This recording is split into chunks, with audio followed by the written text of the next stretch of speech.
Saudara yang dikasihi dalam Tuhan Yesus Kristus, saat ini saya Pendeta Eko Hidayat akan menyampaikan firman Tuhan yang berjudulkan Kuasa Darah Yesus. Sebelum itu kita berdoa. Bapa, kami mengucap syukur dan terima kasih bahwa pada saat ini kamu boleh masih mendengarkan kebenaran firman-Mu.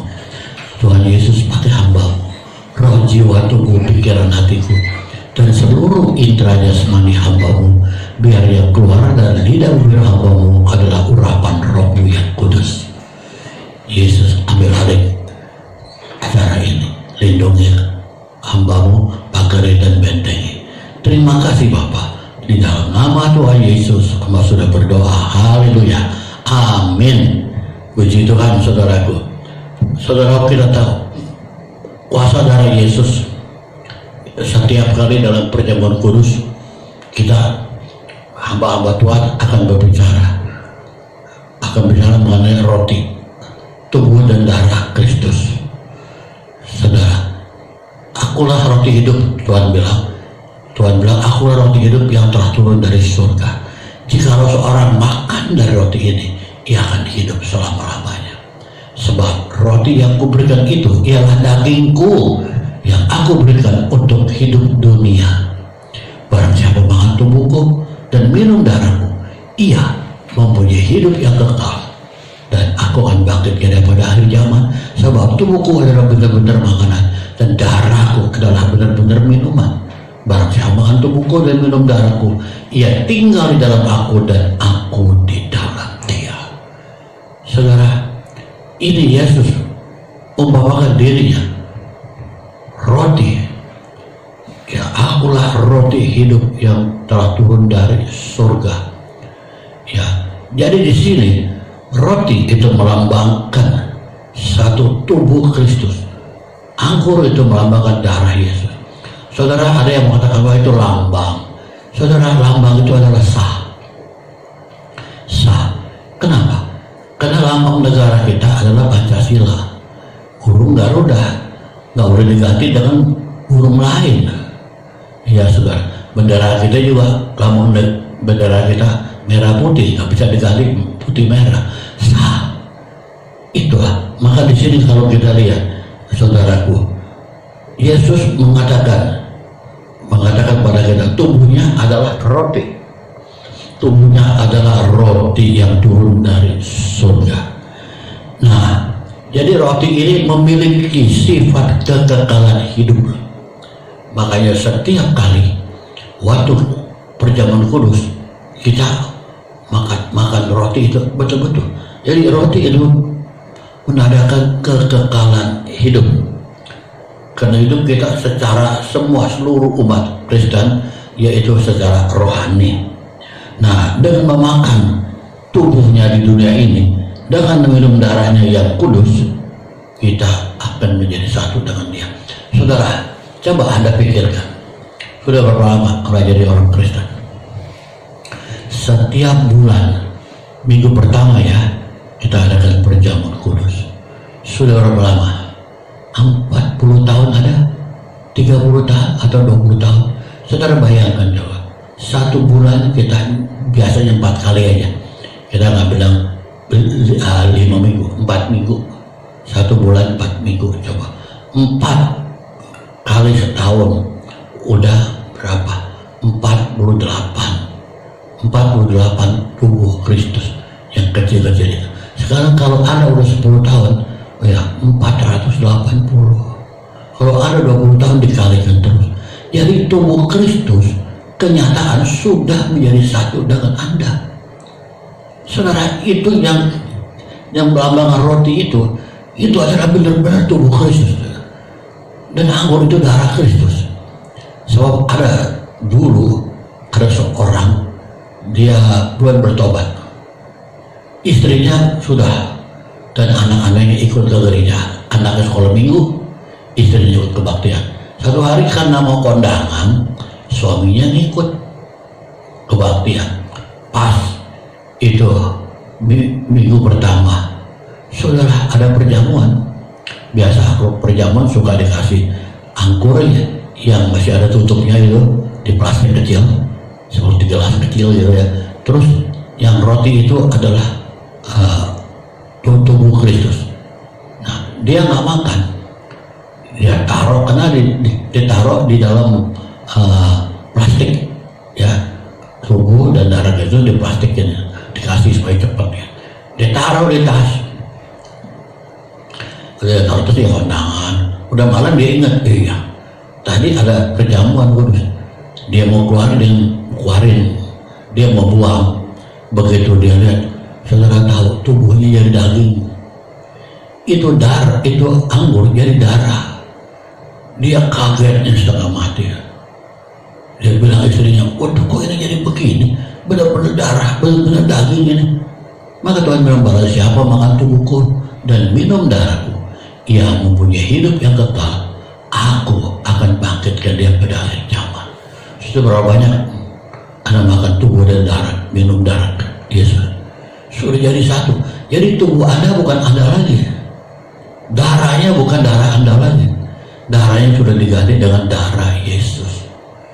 Ya, jadi bukan kromosom dari orang tua, bukan. Sekarang kita udah hidup yang baru, lahir yang baru. Jadi Anda tahu Anda memiliki kuasa. Jadi tubuh Anda adalah sudah tubuh Yesus, sudah tubuh Yesus. Darah Anda udah darah Yesus.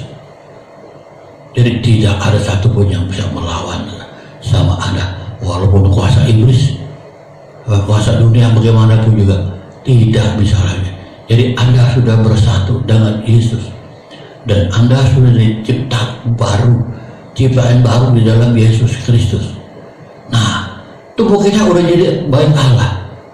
Ya, Yohanes pasal yang pertama ayat 12 mengatakan apa? Setiap orang yang menerimanya diberinya kuasa supaya menjadi anak-anak Allah. Ini kita anak Allah, saudaraku. Bukan sembarangan jadi anak Allah. Kita mempunyai tanggung jawab yang lebih besar untuk menyatakan kebenaran kepada orang-orang lain, saudara. Kalau kita tubuh kita bait Allah, berarti roh Allah ada dalam diri kita. Jadi kita mempunyai potensi, kemungkinan apa saja saudara bisa lakukan. Apa yang Allah sanggup lakukan saudara bisa, tapi bukan semua. Ya, karena kita, saudara, udah dijadikan anak Allah. Anak Allah sudah diberikan kuasa. Kuasa untuk apa saja saudara lihat di sini. Ya, jadi kita memiliki kekekalan hidup secara rohani dengan memakan tubuh Yesus di dunia ini dan minum darahnya yang kudus. Masih dalam dunia untuk hidup dunia. Katakan di sini, Yesus adalah firman yang telah menjadi daging, saudaraku. Jadi saudaraku, firman yang telah menjadi daging. Jadi firman itu ada kuasa dan ada daya cipta. Jadi kita ini sudah memiliki firman di dalam Yesus. Tinggal kita mempelajari aja. Makan dagingku, apa artinya? Sama dengan memasukkan firman kehidupan ke dalam diri kita, orang-orang percaya. Amin, saudara. Jadi di sini makan dagingku, jadi itu bukan sembarangan, daging benar-benar. Yesus bukan bilang makan roti ini dagingku, bukan. Makan dagingku. Ini yang luar biasa, saudaraku. Sebab hanya firman yang tinggal di dalam tubuh manusia itu yang dapat melakukan segala perkara, saudaraku, yang dapat mengubah kehidupan Anda dan kehidupan saya, saudaraku. Jadi ada kuasa di dalam dan daya cipta di dalam kekuatan firman. Jadi orang punya kuasa dan punya daya cipta. Betul, Allah menciptakan bumi, apa yang Allah katakan? Ya, kita berkuasa atas seluruh ciptaan yang lain. Jadi kalau cipta yang lain, ya, saudara, hanya dicipta menurut jenisnya, binatang, menurut jenisnya. Ya, jenis macam-macam, ada gajah, ada kuda, ada lain. Binatang itu dicipta juga ada urutannya, saudara. Semacam gajah bisa ada beban, ya semacam kuda, ada beban keledai bisa memikul beban, ada yang nggak bisa, ya saudaraku. Jadi ada burung nggak bisa memikul beban, ya saudaraku. Kambing nggak bisa, itu yang untuk dimakan, yang untuk dipotong, macam-macam. Binatang itu ada lain-lain, saudaraku, sifatnya. Dan malaikat juga dicipta, ya saudaraku. Jadi kalau kita lihat di sini, saudaraku, akan mengubah kehidupan kita, saudara. Karena tubuh Yesus ada dikatakan juga benar-benar makanan. Tubuhku adalah benar-benar makanan, darahku adalah benar-benar minuman. Kenapa dikatakan tubuhku adalah benar-benar makanan? Tubuh Yesus tidak dicerna, semua akan melekat di dalam tubuh kita. Darah Yesus terus mengalir di dalam tubuh kita, darah Maha Kudus, darah yang Maha Suci ada di dalam diri kita. Jadi kita ini manusia diciptakan mempunyai potensi dan kemungkinan apa saja kita bisa lakukan. Saudara, kalau malaikat ciptaan biasa, ya maka malaikat kalau berbuat dosa langsung dihukum.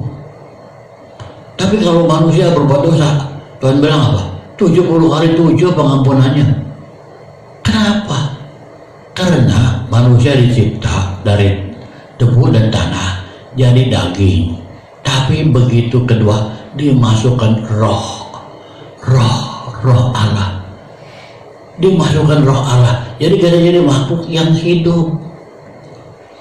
Maka dari itu Roma 8 ayat 28 kita tahu bahwa kita berasal dari Allah. Saudara, kita berasal dari Allah. Allah turut bekerja di dalam segala hal. Tadi di dalam 1 Yohanes 5 ayat 19 kita berasal dari Allah. Maka kita dibilang tubuh kita adalah bait Allah, dan Yesus ada dalam diri kita. Saudara, ini luar biasa, saudara. Apa Yesus dalam Ibrani pasal yang pertama ayat 1, 2, dan 3 itu dikatakan, sejak zaman dahulu Allah berulang kali berbicara kepada masyarakat, pada orang-orang dengan perantara nabi. Allah berbicara pada Nabi Samuel, Nabi Yoel, Nabi Yesaya, semua perantara nabi, ya, pada raja, pada siapa. Tapi zaman sekarang Allah tidak bicara kepada nabi, Allah berbicara kepada anaknya yang tunggal, yaitu Yesus Kristus. Jadi nggak ada lagi, saudara, perkara nabi, nanti nabi bicara, roh kenabian udah diganti presiden baru dengan Kristus. Allah bicara melalui anaknya. Dikatakan lagi yang luar biasa ayat kedua, ia adalah cahaya kemuliaan Allah dan gambar wujud Allah yang menopang segala yang ada dengan firman-Nya yang penuh kekuasaan. Setelah yang mengadakan penyucian dosa, duduk di sebelah kanan Bapa yang Maha Tinggi. Saudara tahu Bapa itu bentuknya kayak apa? Semua juga belum kita lihat. Cuman kita ketahui dari mulai tempo hari, siapa ya itu? Allah bentuknya sinar. Musa datang ke Gunung Sinai. Allah ketemu Allah di situ terang, dan itu ada suara mengatakan, tanggalkan kasutmu, sebab tanah yang kau berdiri itu adalah kudus. Sinar terang, tidak bentuk manusia, tapi Allah mengutus anaknya sebagai manusia, Yesus Kristus, persis seperti manusia.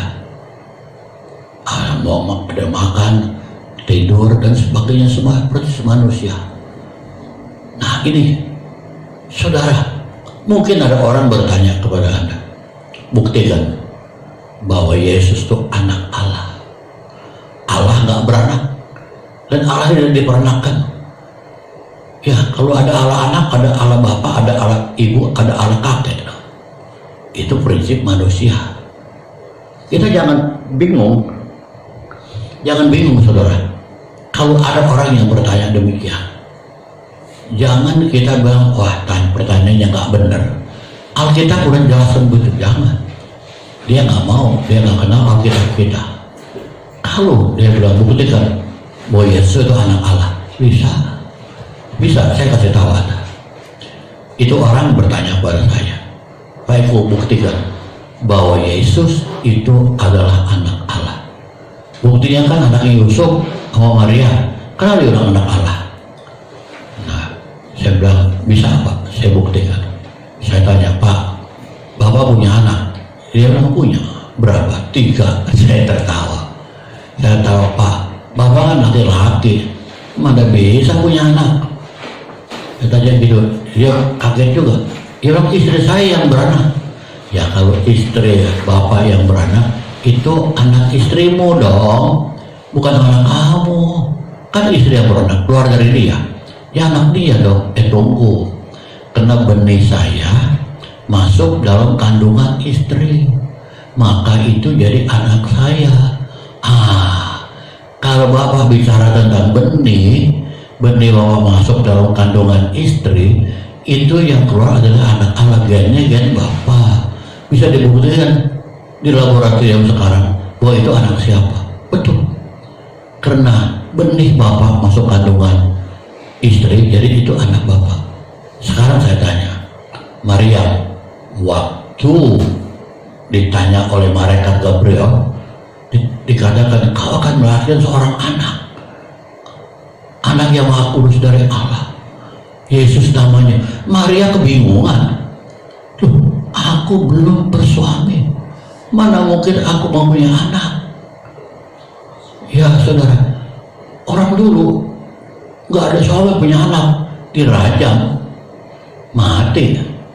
Maka Maria bilang gitu, aku belum bersuami, mana bisa punya anak. Lantas malaikat Gabriel berkata, anak yang kudus dari Allah. Jadi benih Allah yang akan lahir ke dalam kandunganmu. Pertama kan Maria nolak. Kedua, apa dia katakan? Terjadilah menurut kehendakmu. Jadi firman itu masuk dalam kandungan Maria. Terjadilah menurut kehendakmu. Maria terima. Dia terima, boleh jadilah menurut kehendakmu. Walaupun aku belum menikah, tapi aku punya anak, jadilah. Karena Allah yang mengatakan itu. Nah, Maria hamil, melahirkan Yesus. Anak siapa itu? Kalau bukan anak Allah, benihnya benih Allah. Ayo Pak, Bapak bilang benih Bapak masuk kandungan Maria, masuk dalam kandungan istri.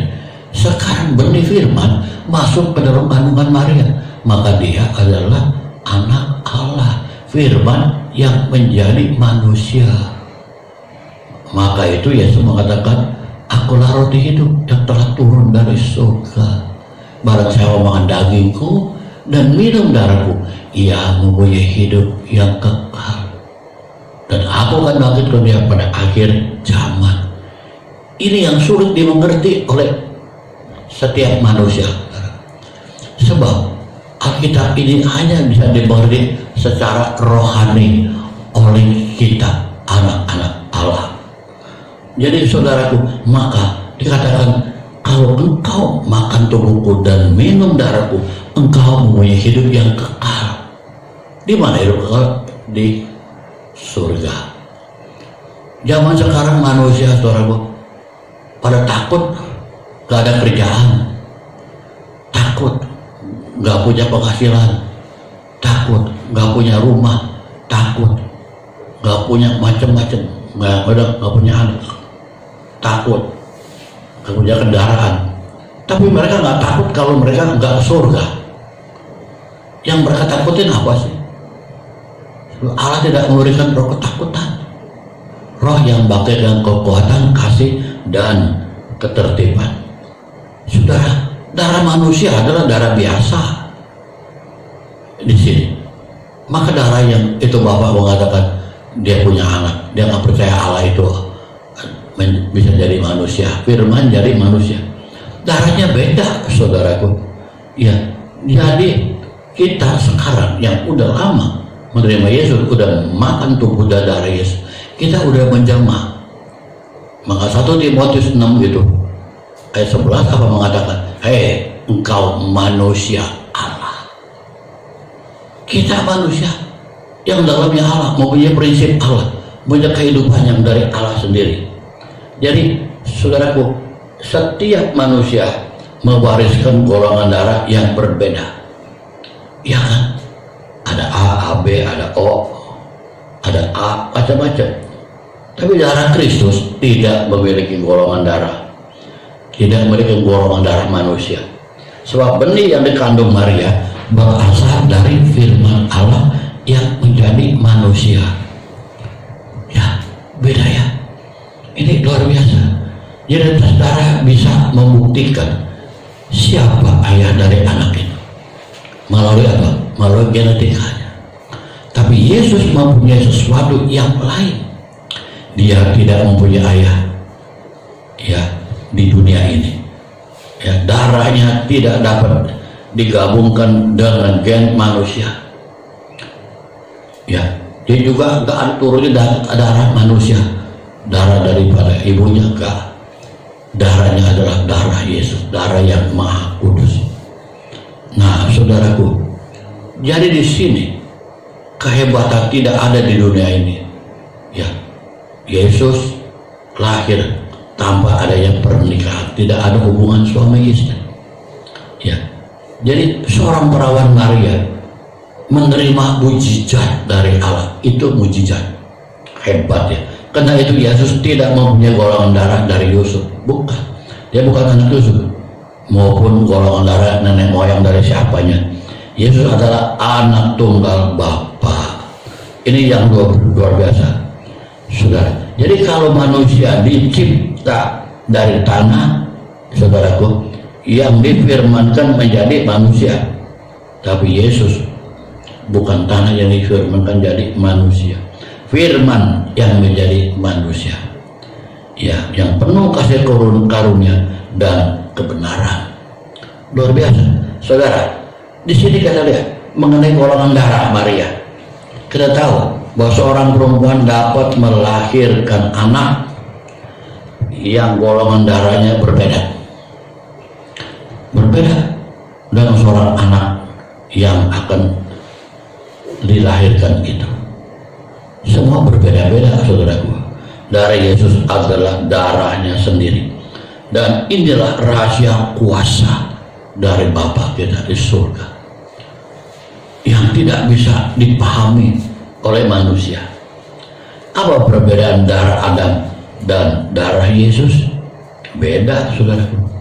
Ya, manusia pertama Adam menjadi makhluk yang hidup. Jadi makhluk yang hidup.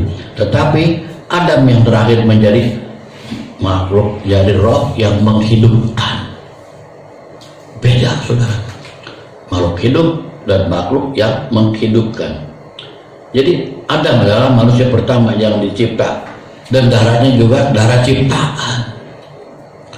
Yesus, Allah bisa menciptakan darah macam-macam.